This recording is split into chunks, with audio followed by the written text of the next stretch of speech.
ये मैंने बनाई है अपनी मॉडल टेस्ट 2 की लिस्ट, जिसमें RVTS 7 से 12 तक आ रहा है। इनका सिलेबस ये है। इसके अंदर इकोलॉजी में organic population, ecosystem, biodiversity, biotech के दोनों chapter, human health and disease, microbes human welfare, molecular basis of inheritance, principle, genetics, evolution और सेक्सुअल रिप्रोडक्शन, ह्यूमन रिप्रोडक्शन और रिप्रोडक्टिव हेल्थ। तो ये कुछ लिस्ट है ऐसी जो मैंने बना ली है, क्योंकि बार बार से वो लिस्ट में देखना थोड़ा सा एनोइंग होता है, कंफ्यूज हो जाते हैं, इसलिए इस लिस्ट को लगाएंगे इस वॉल पे। तो चलिए इसको चिपका देते हैं और फिर आगे पढ़ाई स्टार्ट करते हैं।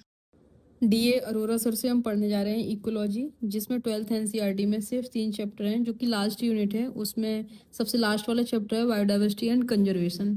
तो इसमें हम सबसे पीछे से स्टार्ट करेंगे, क्योंकि मेरे आने वाले टेस्ट का ये टॉपिक है। बहुत अच्छा पढ़ाते हैं सर, एक्सप्लेनेशन भी काफ़ी अच्छा है, बट थोड़ा सा वॉइस का फर्स्ट टाइम में थोड़ा सा प्रॉब्लम हो रहा था। अदरवाइज़ आप नॉर्मल स्पीड पे पढ़ सकते हो तो बहुत अच्छा लगेगा। फुल स्पीड पे थोड़ा सा कन्फ्यूजिंग हो जाता है। बाकी तो बहुत अच्छा पढ़ा रहे हैं। तो चलिए, अब ये मेरी 12th की लास्ट यूनिट बची हुई है। बीच में प्रिंसिपल वाला जो है जेनेटिक्स, उसको थोड़ा पेंडिंग डाल रखा है, बस उसको कंप्लीट करते हैं, फिर आगे आगे चलते हैं। और अब प्रॉपर ब्लॉग आएंगे, है ना, पक्का। साथ साथ में जो मॉड्यूल दे रखा है कैरियर विल की तरफ से, इसमें जो इन्फॉर्मेशन होती है उसको हाईलाइट कर लेते हैं कि बाद में आपको ऐसा नहीं लगता कि अरे ये वाला पढ़ा था या नहीं पढ़ा था, रह गया। तो उससे अभी लिया है थोड़ा सा ब्रेक। शाम हो चुकी है, लगभग 4:30 बज रहे हैं। जा रहे हैं फॉर्म भरने के लिए, फोटो क्लिक कराने, क्योंकि अभी हम लोग के यहाँ शादी थी, वहाँ चले गए थे एक दिन के लिए। तो ये देखिए बाहर, यहाँ टीन थी ना पहले, वो कट गई है, और ये सब रोड बनने की वजह से, और अब रोड का काम भी नहीं हो रहा है, और इन्होंने अपनी टीन वीन भी हटवा दी। चलिए फिर चलते हैं अंदर और वापस से स्टार्ट करके अपनी पढ़ाई। यहाँ पे सूख रहे हैं कपड़े, क्योंकि ये सब कपड़े धुल के रखे हुए हैं, बाकी किचन गंदी है, और यहाँ पे हमारा पढ़ाई का सेशन चल रहा था। तो चलिए अब फिर से स्टार्ट करते हैं। बहुत छोटा चैप्टर है, तो मैंने सोचा इसकी एनसीईआरटी रीडिंग हम साथ में कर लेते हैं। उससे क्या होगा कि आपको अलग से इसके लिए टाइम नहीं देना पड़ेगा। अब जो है ना, आपको टाइम पे बचाना पड़ेगा, क्योंकि बहुत समय कम बचा हुआ है। जो चैप्टर छोटे होते हैं उनकी एनसीईआरटी रीडिंग आप कर सकते हो, लाइक जिसमें डेटा बेस्ड होता है। इसमें कुछ एनसीईआरटी का लैंग्वेज प्रॉब्लम वाला सीन नहीं होगा। बाकी चैप्टर्स में असर्सन रीजन बनने के चांस ज्यादा होते हैं, इसमें इतना ये सब नहीं है, इसलिए इसके साथ साथ में रिवाइज करना बेहतर होता है। और मैंने इस चैप्टर को एक साथ रीड लेक्चर ले लिया था, और उसके बाद एनसीईआरटी रीडिंग भी कर ली साथ साथ में, क्योंकि यही वाला चैप्टर थोड़ा सा आ रहा है अभी 25 तारीख को, यानी तीसरे दिन तो पेपर है ही। कुछ भी नहीं है इस चैप्टर में, बस इन्फॉर्मेशन है, उसको याद करना है। बाकी बहुत ज़्यादा अंडरस्टैंडिंग वाली कोई चीज़ है नहीं।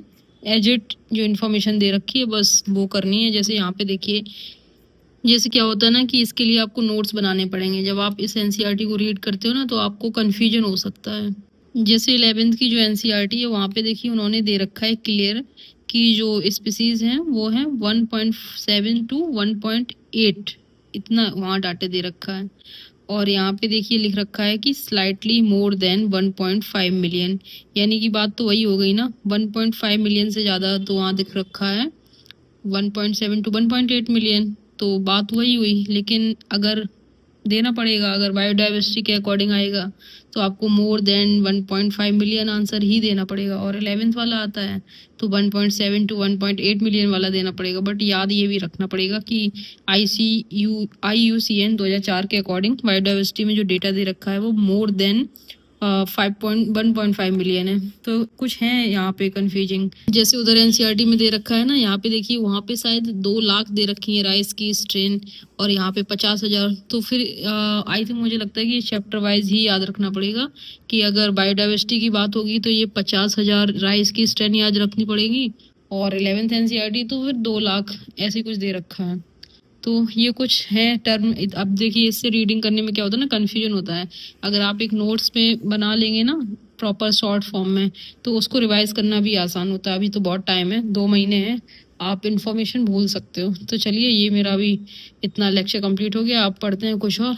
बायोडाइवर्सिटी वाला चैप्टर थोड़ा सा, एक लेक्चर और बचा हुआ है, एक या दो है, 3 है ना, एक पढ़ लिया है, दो बचे हुए हैं, उसको कंप्लीट करेंगे।